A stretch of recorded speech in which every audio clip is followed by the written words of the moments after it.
Yo, what's good? How we doing? All right, cool, man.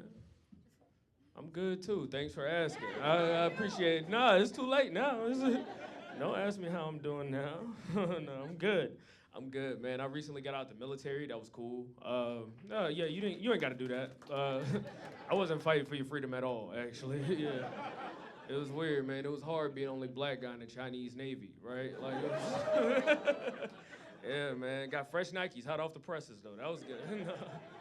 Man, it's weird being a civilian now because you have to face certain things as an adult that you left behind as a child. And I left behind a childhood bully, so when I came home, I had to confront my grandmother, right?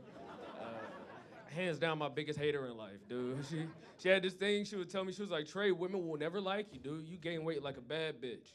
And she was kind of right. All the weight I gained was straight to my ass growing up. So it was like, it was so bad. Like, I played basketball in middle school, and my nickname was J-Lo, right? And they'll be like, pass J-Lo the ball, when he shoot, his ass gonna clap. And I was like, what? It was two claps every time. I was like, fuck, man. I gotta switch sports, bro. I gotta stop jumping. I did switch sports, though. I did. I started boxing. I boxed for 10 years. My grandma, she was my trainer. You know, that was good.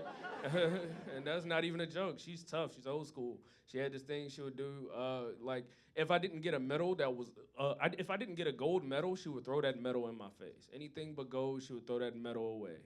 And she would take me home, she would leave for 30 minutes, and she would come back with a Confederate flag to replace the medal, which is crazy.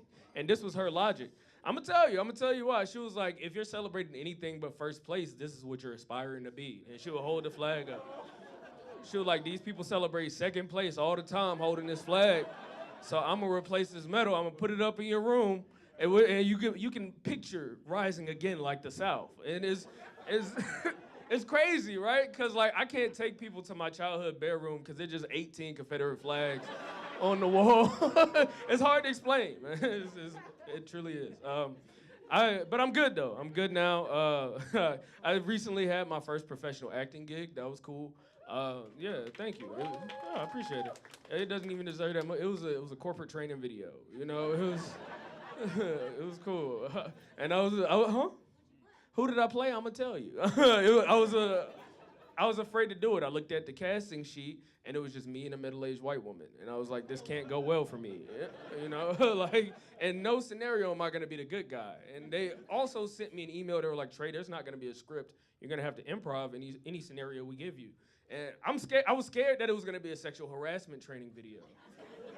You don't want to find out you're too good at improv that. You know what I mean?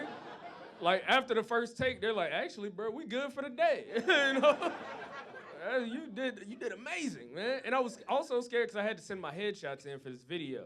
And, like, you don't want that to be that kind of video, and they get your headshots, and they're like, this is the guy. Yeah, this is going to be the office creep, man. But it was a sexual harassment training video. But it was the other way around. I was being harassed. So, yeah, city boys up. You know what I mean? I pray for times like this, man. And I fucked up the first take because they had me sit in this office chair, and they yelled action. The lady, she comes from behind me. She starts massaging my shoulders and whispering in my ear. And yeah, I was like, all right, this is improv. I got to do the next logical thing. So I start sliding my pants down. And they're like, cut, what are you doing? I'm like, I'm improving. This is my yes and, you know? They're like, you're not supposed to like it. I'm like, you got to throw that in the email, you know? That's insane, man. Man, I'm not from here. I am from Atlanta. I just came back from home. My childhood best friend, he came out to me as gay. Very normal thing in Atlanta. A lot of gay people. That wasn't weird. The weird thing is that he was that friend that said no homo all the time. You know, like he was trying to throw us off the scent. You know, and I'd known him my whole life. I speculated he was gay. Definitely cool with it. He just also just happened to give me the best compliments I've ever gotten in my life, man. I'll tell you all a compliment I'll never forget. That he told me. Senior year of high school, he comes up to me. He was like, Trey, you know, we're going to different schools in different states. We're not going to see each other a lot in these next couple years. I got to get this off my chest. He was like, no homo, but you got a gravity to you, bro. And I was like, are you talking about my ass again? Like, this is crazy. He was like, nah, let me finish. It was like, it's not the type of gravity that holds people down. It's the type of gravity that keeps stars in orbit. Right? And I was like, yeah, wow, that's crazy. That's insane. Not something you would say to somebody you don't plan on marrying, right? Like, Yeah, so I'm glad he came out to me, though. I finally got to kiss him. That was cool, bro. But my name is Trey Solo. Y'all been amazing. Have a good night.